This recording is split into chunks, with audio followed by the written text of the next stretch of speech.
Nigga wanna see me fall. Stephen Curry, how I ball. So it's kind of hard to stand out with a Fortnite thumbnail at the moment, but just because of how many videos are being made just all at once. So I've tried to put something together which is at least a little bit different to what you'd usually see, and then I'm going to also show the process, but there'll also be a template in the description which you can download and just change a few things up quickly if you can't follow along or you just want a quick option. Yeah. So the first thing you want to do is set up a document and have it as 1920 by 1080 or 1280 by 720 with 720p dimensions or 1080p dimensions. It doesn't really matter. Usually with 1080p thumbnails the file size can exceed 2 megabytes, which is the maximum file size for YouTube thumbnails. So you can always make it 1080p and then scale it down afterwards, but I'm just going to do 1280 by 720. The things you're going to need for this thumbnail mainly are a background picture and a foreground picture like this. I'll go for the background picture in a sec, and then maybe just the Fortnite logo to slap in there somewhere. In terms of the background picture, this is the one I'm going to use. In the last video I said to go to this website fmbr.co, and then a day later they removed all of the screenshots. So here I've got an Imgur link with all of the screenshots that were on the website and that got taken off. So you can just click on one of these. This is the one I used. Middle click to bring it up into a new tab, and then you have a full HD 5K really high quality picture. So I'm just going to start by copying this and pasting it into the document, and because it's a really big picture it's going to just be really big in the document, so press Ctrl T to scale it down like that, and then get a sort of good position like that. This is mainly going to be covered up, so it doesn't matter too much. And again, like last time, you could take this picture yourself in the Fortnite replay mode. Now it's a lot easier. So this bit's the same as last time, so I'm going to go through it quickly, but add a gradient map which changes the colours to all sort of this gradient here, and then change the darks to a dark blue, and then the lights to a light sort of blue light.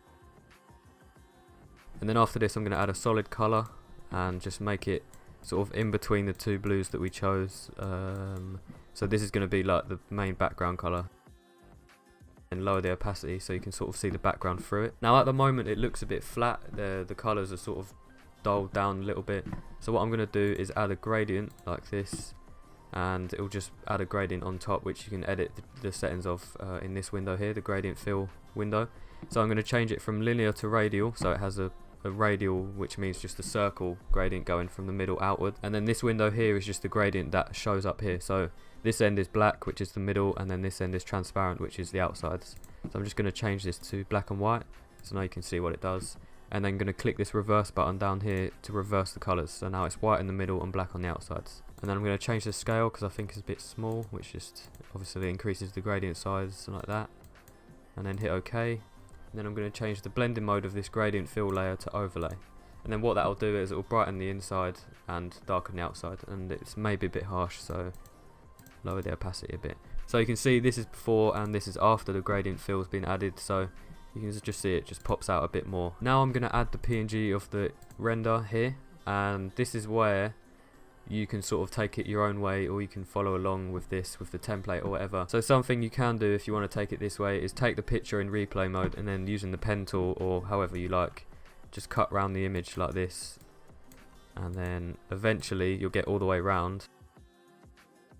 Do that, and then just make selection and Ctrl J to duplicate the layer, and then you'd have a PNG of what you took. So this one here is the one I'm going to use. I can delete this top layer now because I won't need it. And then underneath this layer, I'm going to make a new layer, and then with the brush tool by pressing B, sort of going to get a big soft brush like this, and make it a really light blue, sort of this sapphire sort of blue here.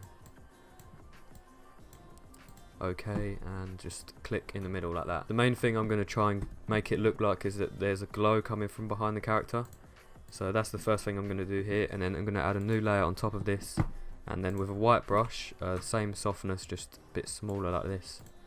Just going to click once again and maybe click around these edges here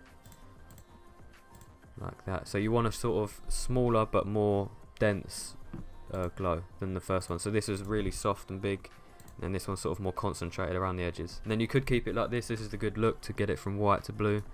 I'm just going to see how overlay looks. I'm just going to keep it as overlay for now because I want to stick to the colour scheme of just all blues, and I'm just going to rub a little bit out with the eraser tool down here because I think that was too strong. And yeah, there's the initial glow. You could also, if you want to do a better job, go onto Google and type in sun flare and just use one of them images. The only thing with that is there could be copyright issues.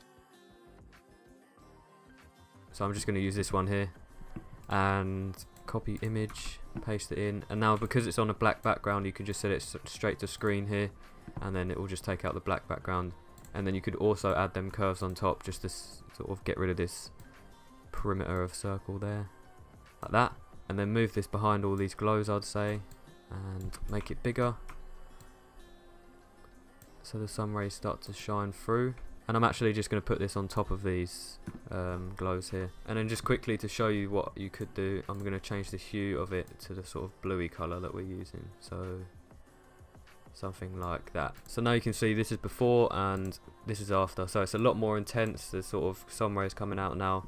The only thing with using Google images is that copyright could play into it, so just to keep yourself safe, read up on it or whatever. But yeah, that's the main glow in the background. Next thing is to add some glows on the player itself. So because the light is coming from behind him, I'm going to double click and click inner glow, and then set it to overlay and set the colour to white, and then turn the size up, and you just want to get a sort of realistic glow, that as if there was light coming from behind him, how much glow would there be on his body. So about there is probably a good amount.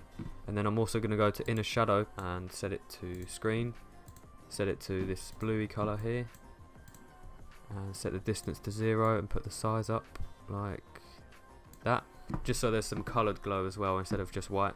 And then click OK. And then what you can do with layer styles is right click on them and go to create layers, and what that will do is, as the name suggests, creates layers out of the layer styles. Now by holding Alt and clicking this layer mask button down here, I'm going to add a black layer mask to it, which basically just gets rid of everywhere where it affects.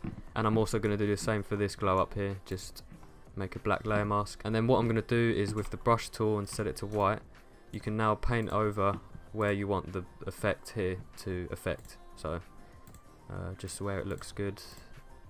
Here's, I think, is a bit strong, so I'm going to use the black brush to get rid of it here, and just set it to this bit here like that.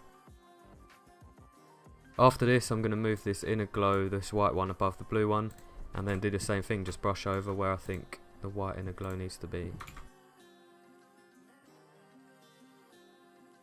So again, before and after, just to give it sort of glow, I guess. And then after this, I'm just going to do some general corrections to the player entirely. So I'm going to add some curves, and again clip it to this layer, and then just make the brights brighter like this, and then make the darks sort of there. That's a good level, I think. And then make these a bit brighter even more.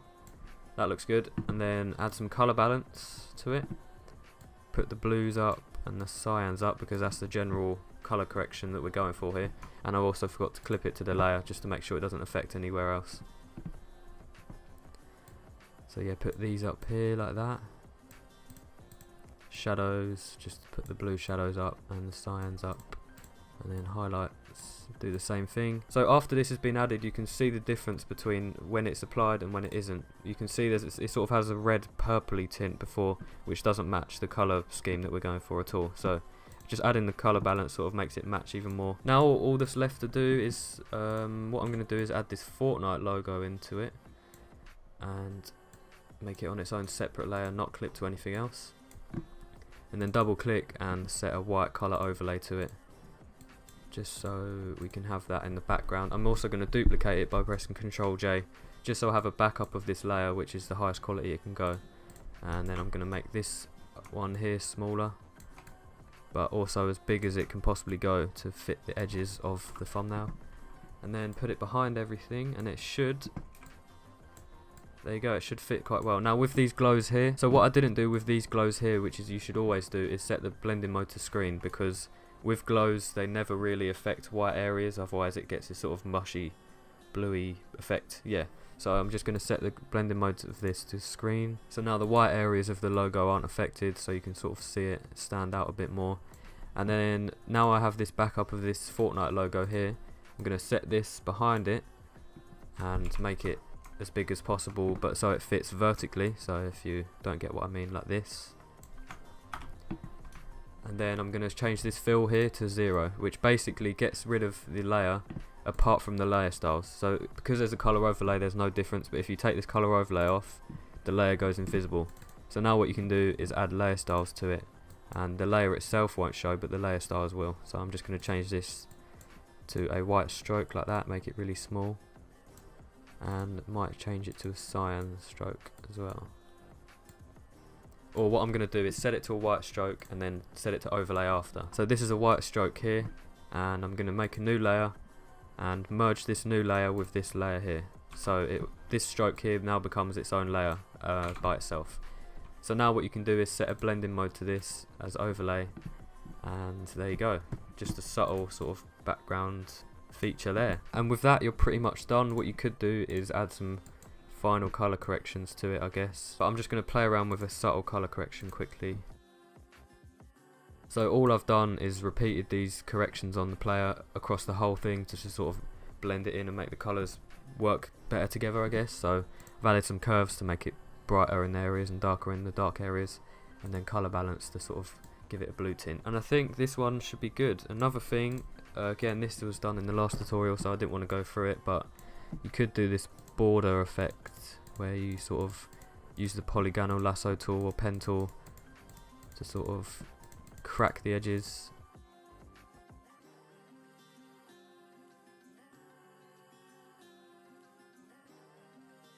So you could do this effect. If you want me to go into more detail about how to do this, then watch the last video because I already explained it there.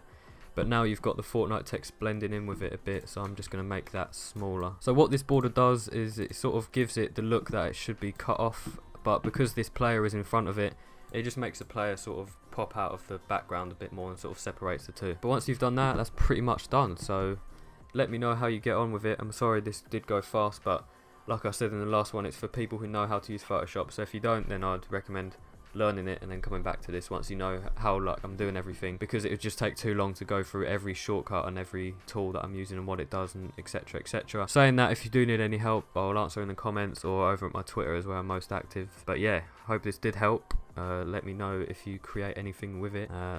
Template will be in the description, and yeah, peace.